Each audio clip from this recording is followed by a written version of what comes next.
저녁입니다. 2월 19일 수요일 저녁 본문 말씀 창세기 25장 19절에서 34절까지 교독하겠습니다. 아브라함의 아들 이삭의 족보는 이러하니라. 아브라함이 이삭을 낳았고 이삭은 40세에 리브가를 맞이하여 아내를 삼았으니 리브가는 밧단 아람 족속 중 부두엘의 딸이요 아람 족속 중 라반의 누이였더라. 이삭이 그의 아내가 임신하지 못하므로 그를 위하여 여호와께 간구하며 여호와께서 그의 간구를 들으셨으므로 그의 아내 리브가가 임신하였더니 그 아들들이 그의 태 속에서 서로 싸우는지라 그가 이르되 이럴 경우에는 내가 어찌할꼬 하고 가서 여호와께 묻자오되 여호와께서 그에게 이르시되 두 국민이 내 태중에 있구나. 두 민족이 내 복중에서부터 나누이리라. 이 족속이 저 족속보다 강하겠고 큰 자가 어린 자를 섬기리라 하셨더라. 그 해산 기한이 찬즉 태에 쌍둥이가 있었는데 먼저 나온 자는 붉고 전신이 털옷 같아서 이름을 에서라 하였고 후에 나온 아우는 손으로 에서의 팔꿈치를 잡았으므로 그 이름을 야곱이라 하였으며 리브가가 그들을 낳을 때에 이삭이 60세였더라. 그 아이들이 장성함에 에서는 익숙한 사냥꾼이었으므로 들사람이 되고 야곱은 조용한 사람이었으므로 장막에 거주하니 이삭은 에서가 사냥한 고기를 좋아하므로 그를 사랑하고 리브가는 야곱을 사랑하였더라. 야곱이 죽을 쑤었더니 에서가 들에서 돌아와서 심히 피곤하여 야곱에게 이르되 내가 피곤하니 그 붉은 것을 내가 먹게 하라 한지라. 그러므로 에서의 별명은 에돔이더라. 야곱이 이르되 형의 장자의 명분을 오늘 내게 팔라. 에서가 이르되 내가 죽게 되었으니 이 장자의 명분이 내게 무엇이 유익하리요. 야곱이 이르되 오늘 내게 맹세하라. 에서가 맹세하고 장자의 명분을 야곱에게 판지라. 야곱이 떡과 팥죽을 에서에게 주매 에서가 먹으며 마시고 일어나 나갔습니다. 에서가 장자의 명분을 가볍게 여김이었더라. 아멘. 이삭이 그 40세의 리브가를 이제 아내로 얻지만 그 역시 아버지처럼 자녀가 금방 생기지 않았죠. 그래서 하나님께 간구함으로 60세에 쌍둥이 아들 에서 그리고 야곱을 얻습니다. 이 쌍둥이 아들은 뱃속서부터 다투었죠. 하나님께 여쭈었더니 하나님은 큰 자가 어린 자를 섬길 것이다 이렇게 말씀해 주셨습니다. 이삭은 그 에서를 좋아했습니다. 사냥을 하고 고기를 좋아했기 때문에. 그리고 리브가는 동생 야곱을 더 사랑함으로 이렇게 편애하면 안 되는데 이 가족의 비극을 암시하고 예고하고 있죠. 야곱은 그 사냥 후에 배고픈 형에게 이 팥죽 그리고 떡 이런 것을 주면서 그 장자권을 나한테 넘겨라, 팔아라, 맹세해라 이렇게 얘기해서 가져오죠.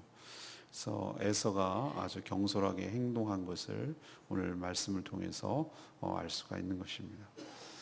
오늘 이 말씀을 통해서 하나님께서 우리에게 얘기하시는 것, 이 삶의 모든 문제는 기도로 풀어가야 된다는 점을 가르쳐 줍니다. 이삭은 37세에 어머니 이 사라를 먼저 보냈습니다. 그리고 40세의 아내 리브가를 얻었으니 3년 정도 마음고생을 한 것이죠. 우리로 치면은 아니 37살 먹은 뭐 개냐, 다 이제 알만큼 알고 성장하고 그래야 되는데 아마 특별한 관계였을 것 같아요. 왜냐하면 알다시피 사라가 늦게 90세에 얻은 아이이고 또 아브라함은 100세에 얻은 아들이고 또 얼마나 그 애지중지하고 그랬겠어요. 근데 그 어머니가 없는 그 빈 자리가 이 아브라함이 보기에도 우울증에 걸릴 정도로 이삭이 힘들었던 시기죠. 그래서 이 아내를 리브가를 얻고 사랑하고 어머니의 장막에 아내를 데려가고 그래서 위로를 얻었다고 성경은 기록하고 있습니다. 그 어머니 같기도 하고 아내가 그런 역할을 하는 것이죠. 그래서 그 마음의 빈자리를 채워준 것이죠. 하지만 이 부부 이삭과 이 리브가 부부 역시 20년 동안 자녀가 생기지 않았습니다. 물론 뭐 부모님처럼 길지는 않았죠. 아브라함은 75세에 부르고 하나님께서 자손이 많을 것이다 이렇게 얘기했는데 100세에 얻었으니까 25년이 걸린 거예요. 그런데 여기는 20년 동안 안 생긴 거죠. 그것도 만만치는 않지만 은근히 아버지가 나를 그렇게 낳았다는 건 알겠는데 자기도 이제는 좀 걱정이 되는 거예요. 여러분 그렇지 않겠습니까? 마음이 얼마나 좀 졸였겠어요. 우리도 이러는 거 아닌가? 뭐 이런 여러 가지 염려와 걱정이 있었을 것입니다. 하지만 이삭은 자신이 그 하나님의 주권과 은혜로 태어났다는 것을 누구보다도 잘 알죠. 부모로부터 그 얘기를 한두 번 들었겠어요? 수없이 들었을 겁니다. 그렇기 때문에 이 아기가 생기지 않는 이 불임의 문제를 하나님께 간구하는 것을 볼 수 있습니다. 오늘 저는 거기에 밑줄을 걷는데요. 21절에 나오죠. 이삭이 그의 아내가 임신하지 못함으로 그를 위하여 여호와께 간구하매 여호와께서 그의 간구를 들으셨으므로 그의 아내 리브가가 임신하였더니. 아멘입니까? 예. 하나님께 간구하였더니, 간절히 구했더니 하나님께서 응답하셔서 리브가가 아기가 생기도록 했다. 이렇게 하나님을 찾고 의지한 것이죠. 삶에 닥친 문제를 아버지처럼, 아버지는 인간적인 방법으로 풀려고 했잖아요. 어머니도 그렇고. 그렇지만 그런 방법으로 풀지 않고요. 하나님께 간구하고 기도하고 믿고 의지함으로, 기도함으로 이 인생의 여러 가지 어려움들을 풀어가는 것을 볼 수가 있습니다. 이것이 이삭의 훌륭한 점이죠. 또 극적으로 아기가 생겼는데 이 두 아기가 이 뱃속에서부터 아주 다툽니다. 그래서 우리 뭐 그 영화관이나 뭐 저도 그런 경험했습니다만 이제 6개월인가요? 그 정도 지나면은 아기가 이게 뱃속에서 이렇게 뻥뻥뻥 차고 이렇게 느낌이 오잖아요. 논다 그러죠. 그것을 보고. 뭐 그럴 수 있는데 이 쌍둥이니까 두 명이 그러니까 얼마나 그랬겠어요. 그래서 좀 심할 정도였나 보죠. 그래서 22절에 보니까 이 문제를 놓고도 또 하나님께 물어요. 22절에 이렇게 하죠. 그 아들들이 그의 태 속에서 서로 싸우는지라.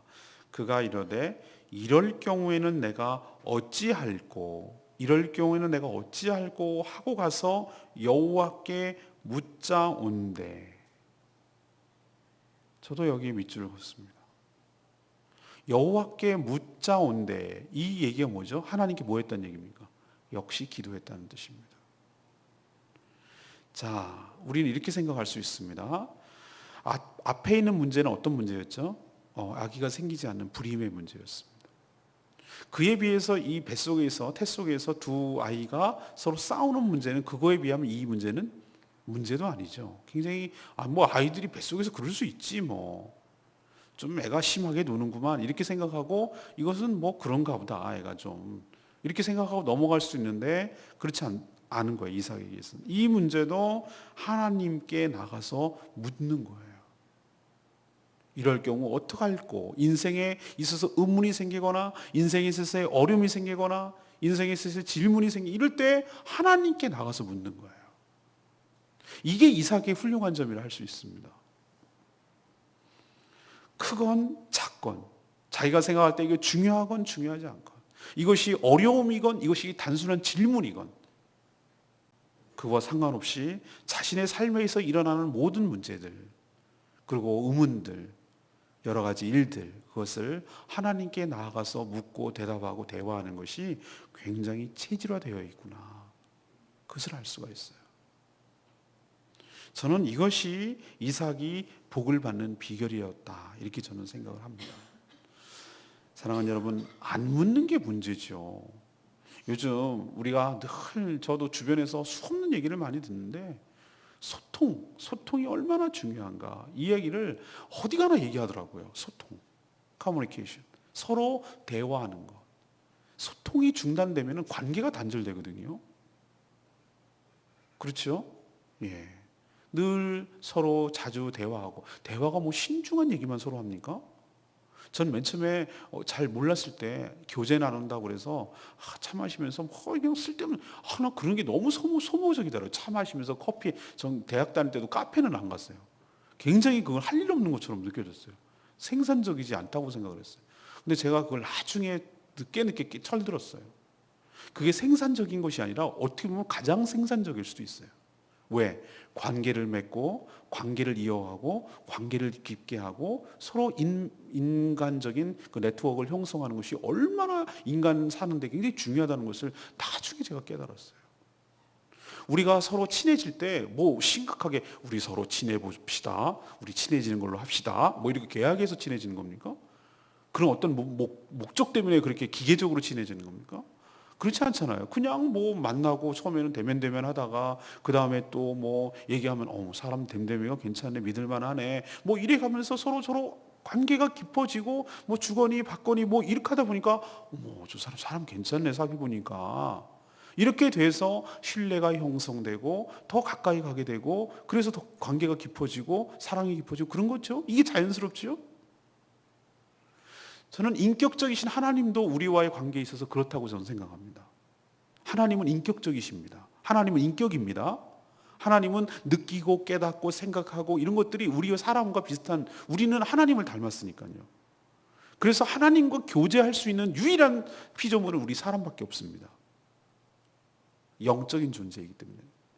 그렇기 때문에 하나님께 우리에게 엄청난 특권을 주셨는데 그것은 바로 하나님과 교제할 수 있는 특권을 주신 줄로 믿습니다. 자, 교제할 때 하나님 신중하고 크고 중요한 문제만 찾아가면은 하나님 참 정떨어 얘기는 하시겠지만 그럴 것 같아요. 부모님께도 제가 뭐 이런 할 말은 자격은 없습니다만 아주 인생의 기로에 서 있고 중요한 얘기고 뭐 이럴 때만 찾아가서 아버지 그러면은 뭐 안 찾아온 것보다 맞고 의논하지 않는 것보다 낫겠지만 평상시는 안 하다가 갑자기 나타나면 가슴이 덜컹할 거예요. 얘가 또 뭔 일 때문에 왔나. 그런 건 아닌 것 같죠, 그죠?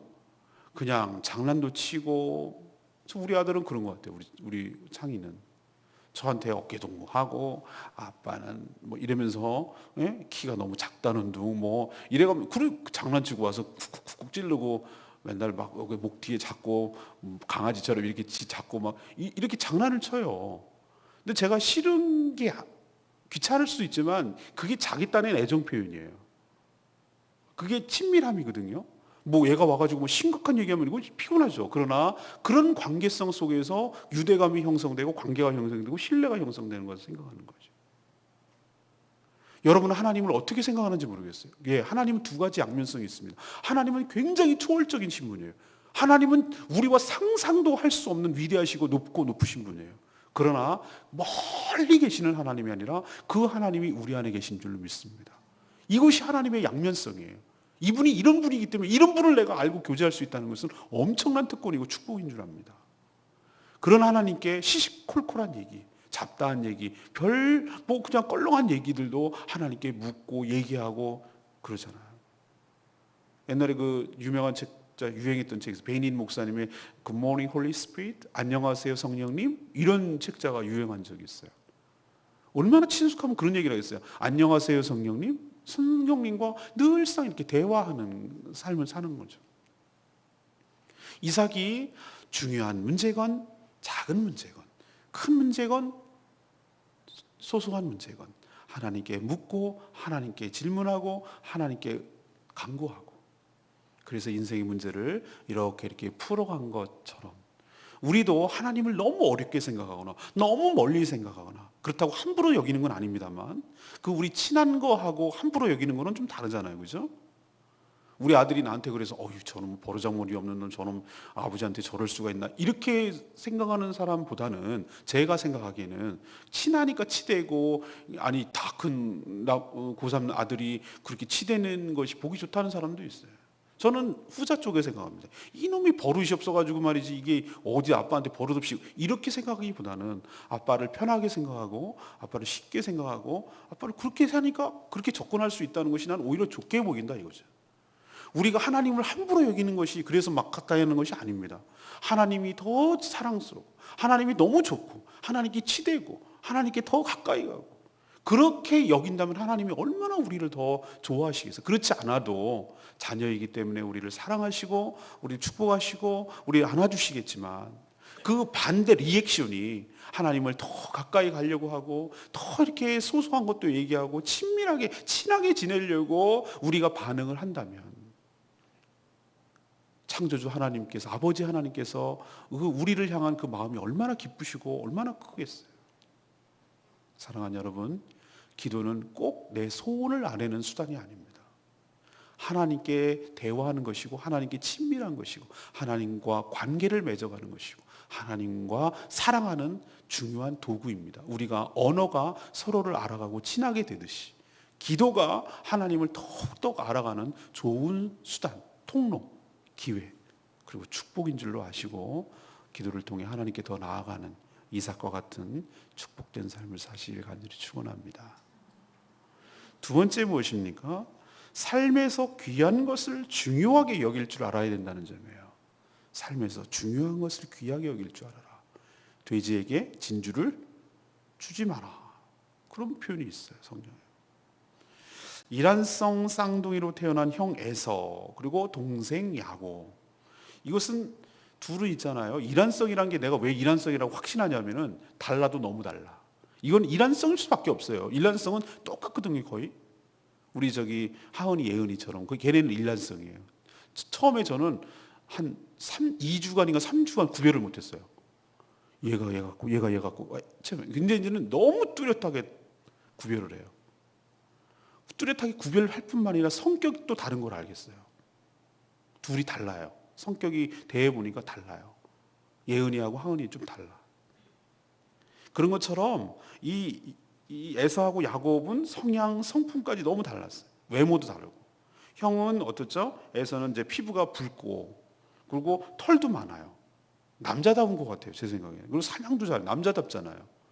그래서 이 후손들이 에돔 족속이에요. 에돔 족속. 에돔이 바로 지금 그 유명한 유적지가 남아 있는 거예요.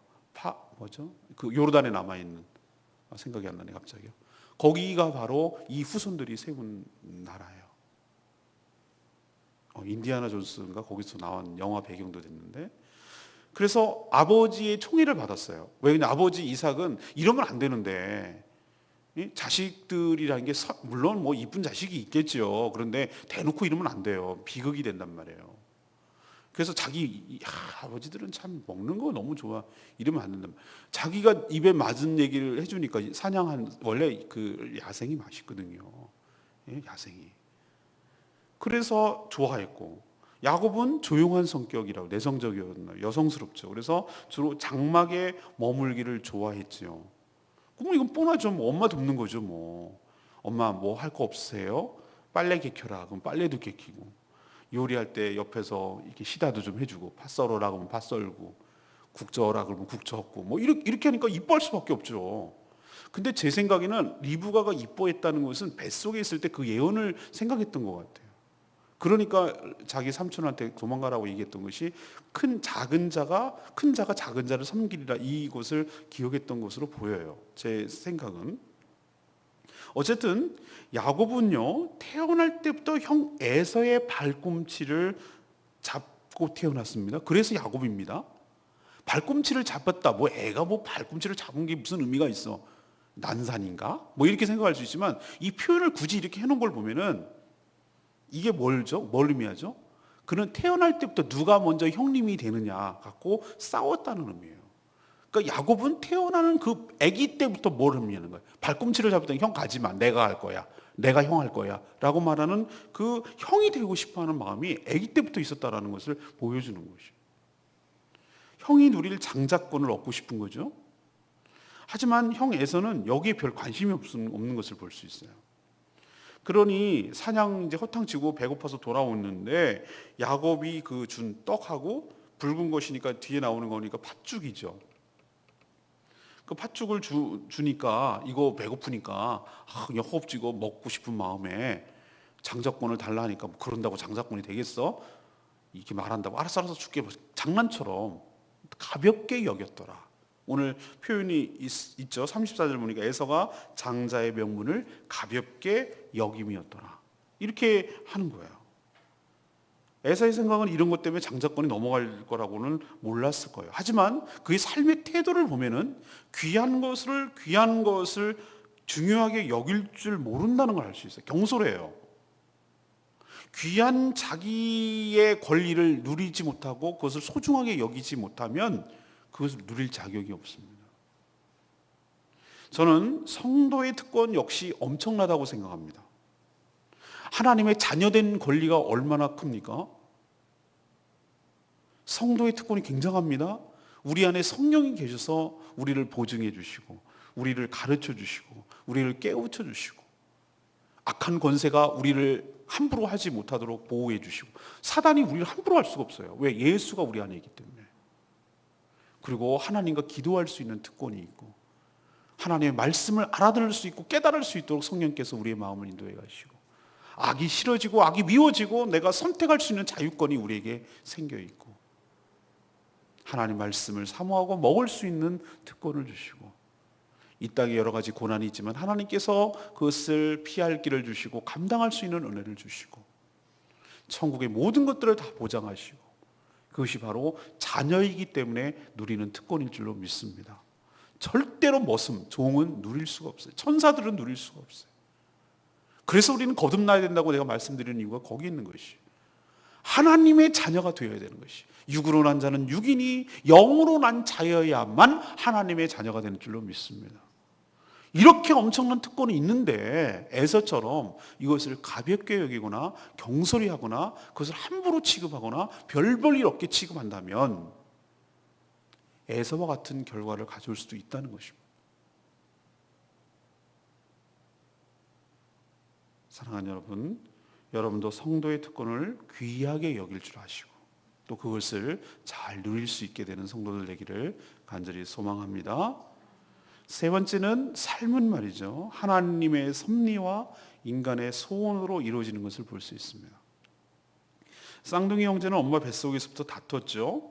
그래서 아버지 이삭이 이 문제를 두고 하나님께 물을 정도였습니다. 이 문제를 어찌할꼬 이렇게 물었어요. 오늘 하나님은 너무 의미심장한 말씀을 아버지 어머니에게 해줍니다. 태중에 엄마 뱃속 리브가 뱃속에 두 국민이 있는데 형제인데 두 국민이래요. 그러니까 달라질 거라는 거죠. 완전히 같은 민족이 아니고 야곱의 12 자손들은 이스라엘 민족을 한 민족으로 치잖아요. 그렇죠? 근데 삼촌이잖아요. 삼촌 어떻게 보면은. 그런데도 완전히 다른 민족이 될 거라는 것을 하나님이 예언해 놓고 있어요. 그리고 두 민족으로 나뉠 것이고 이런 표현을 쓰고 있어요. 그리고 한 족속이 다른 족속보다 강하겠다 이런 표현도 하고 있어요. 그리고 큰 자가 어린 자를 섬길 것이다. 이렇게 이제 하나님이 예언해 놓으신데 이건 누가 봐도 에서가 야곱을 섬긴다는 것이 감이 오죠. 누가 봐도 이것은 야곱을 섬기겠구나 이런 것을 알 수 있겠어요. 사실 리브가는 이 말씀을 마음에 두었다고 저는 봅니다. 리브가는 자기가 좋아하는 야곱에게 이런 말을 했는지는 모르겠어요. 내가 있잖아 뱃속에 있을 때 니네 둘이 싸울 때 내가 하나님께서 하신 말씀을 들었거든. 근데 네가 형이 너를 섬기게 돼 있단다. 하나님 그렇게 얘기하셨어. 이렇게 했는지 모르겠지만 야곱은 있잖아요. 태어날 때부터 발꿈치를 잡고 태어났지만 집요할 정도로 이 장자권이 에서는 별로 생각하지만 장자권은 것은 물줄기를 이어간다는 건 정통성. 우리나라가 북한하고 맨날 처음에 싸웠던 얘기가 뭔지 한반도의 유일한 합법정부가 어디냐는 거예요. 우리는 당연히 우리라고 생각해요. 유엔에서 하고 합법정부로 총선해가지고 한 것이다. 우리다 말이지. 한반도에서. 쟤네는 불법. 근데 북한은 우리 보고 맨날 뭐라 그럽니까? 우리를 인정 안 해요. 맨날 괴뢰 정권이라고 괴뢰. 괴뢰라는 건 뭐냐면 인정하지 않는다는 거예요. 서로 정통성 때문에 싸워요. 장자권이라는 게 뭐냐면 누가 적법하게 그것을 이어받느냐. 이거 갖고 싸우는 거거든요. 근데 하나님의 축복, 이 장자권, 하나님의 축복이 오니까 이걸 갖다가 굉장히 소원해요. 근데 에서는 별 관심이 없어요. 저는 이것 보면서 이런 생각이 들었어요. 우리 인생은 하나님의 이 계획 속에서, 하나님의 계획 속에서 하나님의 섭리와 하나님의 역사로 이렇게 진행해 나갑니다. 근데 꼭 그것만 아니에요. 만약에 이것만 있다면 우리 로봇이에요. 운명론이죠. 하나님 이미 다 우리를 정해 놓으셨어요. 그럼 우리는 그냥 그 때가 되면은 마치 그때는 그때가 일어나도록 하나님 프로그램화 돼 있기 때문에 그때는 그렇게 딱 되면 띠 움직이고 띠 되고 이게 띠 되고 마치 영화에서처럼 그렇게 움직일 것 같아요. 아니에요. 하나님께서 그런 계획을 세워놓으시고 그런 섭리와 역사를 인도해 가시지만 중요한 것은 그런 것들이 어떻게 진행될 것인지는 우리 몫이에요. 몰라요. 우리는 또 몰라요. 그래서 우리는 마음의 소원을 가져야 돼요. 근데 그 마음의 소원조차 하나님의 은혜로 주시는 것이에요. 그 소원이 그냥 생기는 것이 아니에요. 에서 보세요. 에서는 마음에 소원이 안 생겨요. 분명히 자기가 장자임에도 불구하고 그 마음에 소원이 없어요. 소원을 주시는 것이 바로 이것이 야곱이 굉장히 비정상적이고 자기 인간적인 방법으로 그것을 얻으려고 했기 때문에 인생에 고난이 있는 건 사실이지만 그 마음에 소원함이 있는 거예요. 좋은 것을 아는 거예요. 하나님의 축복의 사모함이 있는 거예요. 그리고 자기가 그것을 얻어야 된다는 간절함이 있는 거였어요. 그런 사모함이 있으니까 그 마음에 소원함이 있고 그것을 이루는 방법은 틀렸지만 그것을 얻고 싶어하는 마음은 간절한 것을 볼 수 있어요. 이 두 가지가 저는 오묘하게 조화를 이루고 협력할 때 우리 인생이 펼쳐나간다고 저는 생각합니다. 하나님께서 우리를 향한 계획, 그리고 하나님께서 우리를 이끌어 가시는 섭리와 역사, 거기에 우리의 마음의 소원과 거기에 대한 응답, 이것들이 서로 어우러져 실줄과 날줄을 이뤄가면서 우리의 개인의 역사, 그 개인의 역사가 모여서 바로 가족사가 모여서 우리의 인류의 역사와 하나님의 역사가 진행되는 것이에요. 역사는 이렇게 오묘하고 희한한 거예요. 하나님의 개입, 그런 우리 표면적으로 보면 인간이 움직여 나가는 것처럼 보이지만 그 이면에는 마치 메비우스의 띠처럼 하나님께서 이면에서 역사에 나가고 움직여 나가시는 것이고, 그러면 하나님의 역사만 해서 모든 것이 다 프로그램했는데 그건 아니고 또 거기에 맞춰서 인간이 반응을 하고 거기에서 소원하고 이렇게 해서 하는 것이 서로 맞물려 가지고 오묘하게 그 이렇게 톱니를 돌아가듯이 그런 식으로 해서 하나님의 뜻을 이 땅에 펼쳐가며 이루어가는 것을 볼 수가 있습니다. 전 그래서 어떻게 해야 되는가? 하나님, 좋은 것을 좋은 것으로 귀하게 여기고 하나님의 축복을 받는 사모함이 우리에게 있기를 원하고, 그저 아버지께 인정을 받고 사냥하는 거, 인생을 즐기고 재미있는 그 애서 정말로 정작 중요한 것에 대한 그 가치를 모르는, 마음에 소원함이 없는, 그냥 뭐 있어, 뭐 인생 뭐 있어 이렇게 살아가는 그런 것도 아니고, 야곱처럼 자기 꾀에 의해서 어떻게든지 해가지고 이렇게 하는 것도 아니고, 하나님의 소원을, 그 비전을, 그 축복을 알았으면 그것을 마음에 소원하고 그것을 간절히 바랐고 그 뜻에 순종하고 그 뜻을 기다리고 이렇게 해나감으로 하나님의 뜻이 내 삶에 성취됨으로 우리의 삶이 풍요롭게 축복 가운데로 인도함을 받는 역사가 있게 되기를 간절히 소망합니다. 저는 32절 말씀, 내가 죽게 되었으니 이 장자의 명분이 내게 무엇이 유익하리요, 그렇게 돼 있죠. 명분이 뭐가 유익하겠냐.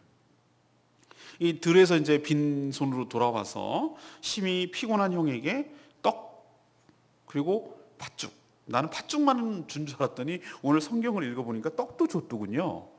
예, 좀 건더기가 있었던 것 같아요. 떡도 주고 팥죽도 주고. 맨 처음에 붉은 게 그게 뭐야? 이게 자기 이름도 몰랐던 거예요. 그러니까 예서는 요리하는데 관심이 없어요. 벌건 게 뭐야? 그거 맛있어 보이는데 이렇게 나오는 거죠. 팥죽인데. 근데 나는 처음에 야곱이 얄미워요. 약었어요. 형에게 떡과 팥죽으로 장자권을 양도받으려고 배고플 때를 기다린 것 같아. 형이 지금쯤 올 때 됐지. 허겁지겁 오겠구만. 이때쯤 가면 이게 넘어간다. 이런 식으로 해가지고 그렇게 하고 양도도 받고 양도권을. 그 다음에 맹세까지 하게 한 야곱이 너무 인생을 얕게 사는 것처럼 보입니다. 그렇죠? 인생을 이렇게 살면 안 돼. 아유. 근데 있잖아요. 너무 여러분 약삭빠르게 사는 사람들, 인생을 저렇게 살아야 되는 거 아닌가? 어디 줄 잘 서야지. 여기 누나를 막 굴려가지고 여기에 쓰고, 운전할 때 막 굴려가지고 여기 쓰고, 줄타기 잘해야 돼. 절묘하게 인생은 줄타기야. 타이밍이야. 뭐 이래가면서 이렇게 살아가는 사람들이 잘 살 것 같죠. 처음엔 저는 막 그렇게 잘 사는 것처럼 보였어요. 처음엔 막 잘 나가는 것처럼 보여요. 여러분 하나 아십시오. 그렇게 사는 사람은 하나 특징이 하나 있어. 자기 꾀에 자기가 속아. 그런 사람은 항상 보면 발등 자기가 찍어요. 야곱이 이렇게 살다가 어떻게 됐습니까? 지만 속이나 뛰는 놈 위에 나는 놈이 있다는 걸 모르는 거예요. 라반 삼촌 멀리 갈 것도 없어. 지네 엄마 오빠 자기 아내 오느라고 2번 쏘가지고 14년 동안 머슴살이 했잖아요. 인생 그런 거예요. 자기만 똑똑한 줄 아나? 그렇게 얕게 굴면 자기도 약은 거에 당해요. 하나님이 축복하셔야 될 줄 믿습니다. 그렇지, 인생 자기 꾀로 사는 거 아니야. 하나님께서 분명히 너에게 큰 자가 작은 자를 섬기리라 그랬으면, 정말로 신실한 믿음이었다면은 여러분은 어떻게 했어요? 그 약속의 말씀을 믿고 기다리고 하나님의 때에 하나님의 방법으로 그것을 줄 것을 기대하고 살아야 되겠죠? 근데 이것은 그게 아니고 조급하게 인간적인 방법으로 자기가 그것을 취하려고 하기 때문에, 물론 줄 건 줄 거예요. 그런데 힘들고 어려운 인생을 사는 거예요. 야곱이 나중에 이제 다 하고, 야곱이 어디 가서 섰냐면은 바로 왕, 애굽 왕 바로, 자기 아들이 이제 총리가 됐으니까. 그래서 아이고 어르신 오셨습니까? 그래, 귀한 아들 주셨습니다. 어디서 오셨습니까? 그랬더니 자기를 소개할 때 뭐라 그러잖아요. 제 인생 뭐 몇 살이었다, 100 뭐 살았으나 제가 인생을 아주 험하게 살아왔습니다. 험하게 살았어요. 느껴지시죠? 이 사람이 어떻게 살았는지. 자기 요셉 총애하다가 요셉 또 팔려가고, 베냐민까지 그렇게 되고, 가족 형제들 자식들 간에 싸우게 되고, 인생 정말 험하게 살았어요. 2 부인 때문에 등살에 아주 맨날 싸우게 되고 난리가 나고 험하게 살았어요. 이것은 뭘 못 믿는 것이냐? 하나님의 주권과 하나님의 섭리를 못 믿기 때문에 자기가 그렇게 부딪히는 것이. 이것이 언제 회개가 되느냐? 언제 해결이 되느냐? 약복강난으로. 그때 하이라이트 또 설교하겠습니다만, 그때도 꾀를 써. 형님이 에서가 죽일까봐 먼저 뇌물 좀, 선물이라고 표현한 뇌물 좀 보내고, 하나 치면 하나 뺏겨갈까봐 양쪽으로 재산을 나누고, 다 부인도 보내고 자기 제일 혼자 남았어. 이제 자기도 건너가야 되는, 이제는 어떻게 할 수 없는 그 상황이 될 때, 그때 비로소 하나님께 승부를 걸잖아요. 하나님 나 살려달라고. 인간적인 꾀로 할 수 없는 인간의 딱 벽이 닥치고 온 거예요. 그때 저는 약복강나루에서 하나님과 씨름했다는 얘기가 바로 그거예요. 여태까지 인생을 그렇게 살아온 거예요. 근데 그렇게 살 수 없는 것이 인생이 직면한다니까요. 자기 인생을 꾀로 살아갈 수 없는 그때가 딱 직면할 때는 어떻게 할 수 없어. 그건 하나님이 해주셔야 되거든. 하나님이 축복하시고 하나님께서 보장 안 해주면 에서 형한테 난 죽는 거거든. 전 그래서 에서와 이 야곱을 보면서 우리 인생을 배우는 거예요. 저는 이 참을성도 없고, 나는 이제 오늘 포인트는요, 이 야곱에다 포인트를 두지 맙시다. 이제 오늘 에서를 본다면 그런 어떤 면이 있죠? 오늘 보세요. 내가 죽게 되었으니 이 장자의 명분이 내게 무엇이 유익하리요? 이게 에서의 멘트거든요. 그러면 이 멘트에서 여러분이 느낄 수 있는 게 뭡니까? 참을성도 없고, 성격 급하고, 자신이 하는 일이 지금 무슨 의미인지 무슨 말인지 너무 경솔하고 모르는 에서가 내가 보기엔 더 문제예요. 속이는 야곱도 문제지만, 저는 피곤하다지만 배가 고프다지만 이거 안 먹는다고 죽습니까? 근데 표현이 과장되죠. 내가 죽게 되었으니. 아니 무슨 한 끼 안 먹는다고 죽어 사람이. 그렇죠? 배고플 뿐이죠. 그러면 뭐 엄마한테 가서 해든지, 지가 뭐 라면을 얻게 하나 끓여 먹든지, 뭐 좀 그렇게 해서 하든지, 뭐 동생한테 치사하게 뭐 장자병, 뭐 얘가 나 같으면 형 같으면 내가 그러겠어. 이게 어디서 까불고 있어. 이렇게 말할 것 같은데, 그것도 뭐 인생을 가볍게 생각하는 거예요. 엄살도 심하고 과장도 심하고 인내함도 없고 신중함도 없고, 이게 지금 무슨 말인지 이 에서가 알았다면 이게 쉽게 얘기했겠어. 땅을 치고 후회할 일을 지금 하고 있는 거예요.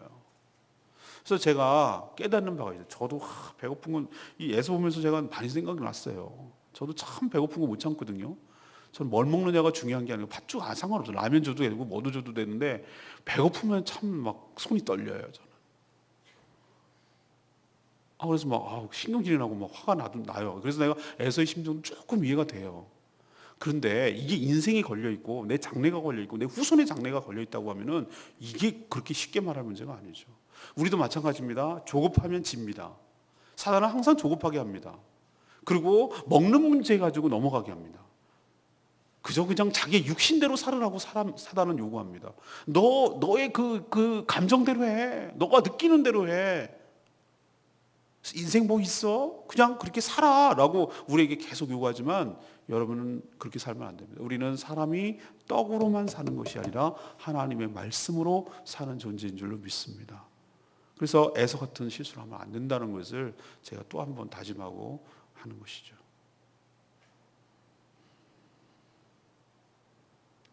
오늘은 제 주일 설교 아닙니다. 내일하고 모레가 주일 설교가 될 것 같아요. 내일하고 모레. 근데 오늘은 오늘 나름대로 굉장히 우리에게 은혜가 되는 말씀이었다고 생각합니다. 정리를 해보면 우리 삶에 관한 문제인데요. 첫 번째 제가 말씀드렸죠. 모든 삶의 문제는 뭘로 풀어가야 된다? 기도함으로 풀어가야 된다. 기도가 삶의 문제를 푸는 키라고 말씀드렸고요. 또 하나 제가 말씀드렸지만 어떤 문제를 소원하기 위해서 소원을 내가 얻기 위한 과정이 아니고 하나님과의 뭐가 중요한 과정이라고요? 관계, 친밀한 관계를 맺는데 굉장히 중요한 수단이다. 그걸 얘기를 드렸어요. 두 번째는 뭐죠? 삶에서 뭐한 것을 귀한 것을 중요하게 여길 줄 알아야 된다. 그러면서 제가 에서가 장자권을 쉽게 넘기고 파는 이 문제를 놓고 우리도 귀한 것을 귀한 줄 알고 그것을 누리고 즐기고 소중하게 생각해야 된다라고 말씀을 드렸어요. 여러분에게도 소중한 거 참 많습니다. 여러분 직분을 귀하게 여기십시오. 성도됨을 귀하게 여기십시오.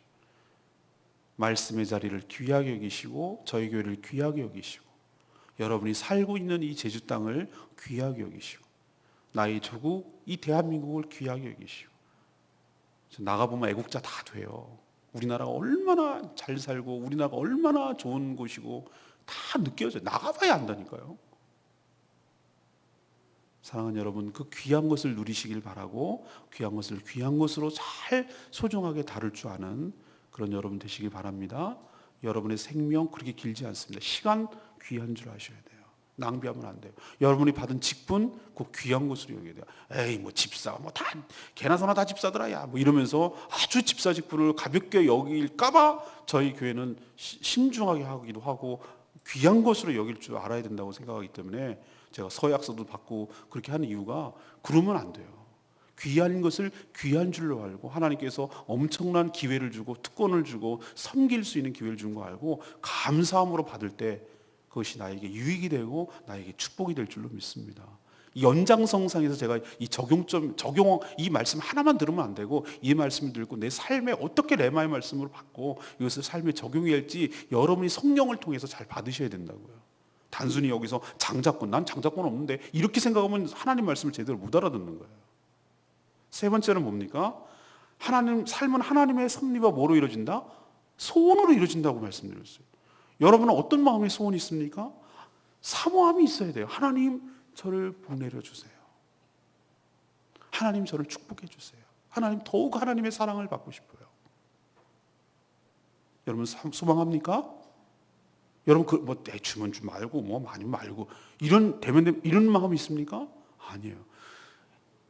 에서같이 해도 안 되고요. 물론 야곱처럼 해도 안 돼요. 하나님 주실 건데 그걸 갖다가 어떻게 자기 방법으로 하려는 이 샤머니즘이에요. 하나님께 소원을 하되 하나님의 방법으로 하나님의 때에 이루어지기를 소망하는 마음으로 사모하십시오. 그러면 하나님께서 여러분에게 예정된 약속된 합당한 은혜를 축복을 주실 줄로 믿습니다. 에서처럼 가볍게 여기지 마시고 인생을 풍요롭게 사는 저와 여러분 되기를 소망합니다. 말씀 생각하면서 우리 285장 안에 송 부르고 기도하겠습니다.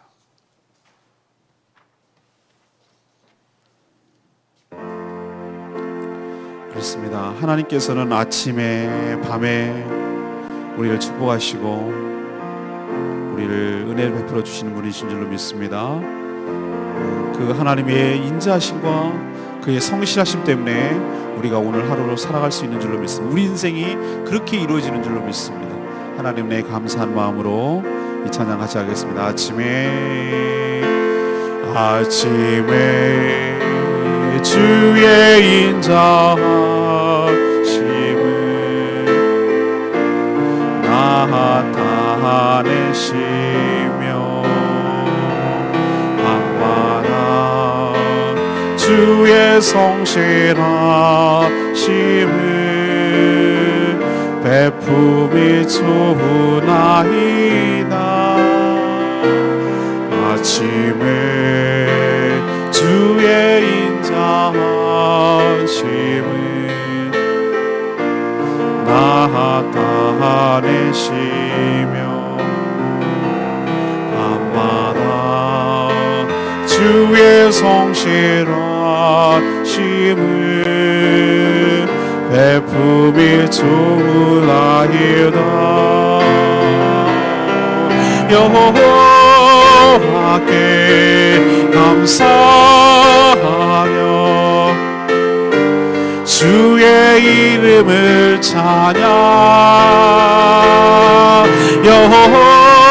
여호와께 감사하며 주의 이름을 찬양. 여호와여 주의 행사가 어찌 그리 크신지요. 주의 생각이 심히 깊으시나이다.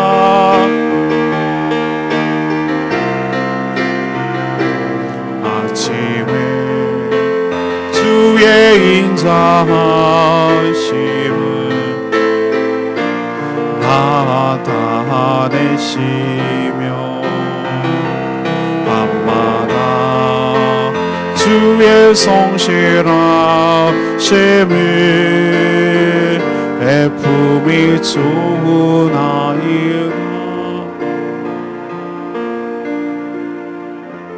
여러분 그렇습니까? 여러분 인생에도 하나님의 인자하심, 하나님의 성실하심이 함께하기를 소망합니다. 마음의 소원을 두고 행하시는 하나님, 저에게도 은혜를 부어 주시옵소서. 저에게 귀한 것을 귀한 것으로 여기게 하여 주시옵시고, 삶의 크고 작은 문제를 주님께 아뢰며 간구함으로 풀어갈 수 있도록 축복하여 주시옵소서. 이 시간에 기도하는 시간 갖겠습니다. 기도합니다.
하나님, 저희 인생도 이런저런 크고 작은 난관이 참 많습니다. 그렇지만 이삭처럼 그 문제가 크든 그것이 작은 문제이든 하나님께 묻는 것이 일상화되게 하여 주시옵소서. 하나님과 더욱더 친밀한 관계로 나아가게 하여 주시옵소서. 그래서 하나님의 은혜로 사는 법을 배워가게 하여 주시옵소서. 에서의 경솔함을 보면서 저희들에게 주신 놀라운 특권과 은혜를 가볍게 여기지는 않았는지 돌아보게 하여 주시옵시고, 그것을 귀하게 여기게 하시고 그것을 의미 있게 사용함으로 풍성하고 윤택한 인생이 되게 하여 주시옵소서. 하나님의 계획과 섭리와 역사를 믿는다면 야곱처럼 인간적인 방법으로 살지 않게 하여 주시옵소서. 믿음으로 기다리게 하여 주시옵소서. 매사에 신중하며 인내하게 하여 주시옵소서. 저희들에게 필요한 은혜를 부어 주시고, 이삭이 기도로 모든 문제를 간구함으로 하나님께 응답을 얻었듯이 이 시간 저희들이 간구할 때 하나님께서 응답하여 주시고 역사하여 주시옵소서. 야곱의 하나님, 이삭의 하나님, 아브라함의 하나님이 동일한 저희들이 믿는 하나님이신 줄로 믿습니다. 그때의 하나님이 아니라 지금의 하나님이신 줄로 믿습니다. 이삭이 간구할 때 응답받았듯이 저희도 간구할 때 하나님 응답하여 주실 줄로 믿고 기도합니다. 역사하여 주시옵소서. 예수 그리스도의 이름으로 기도합니다. 아멘.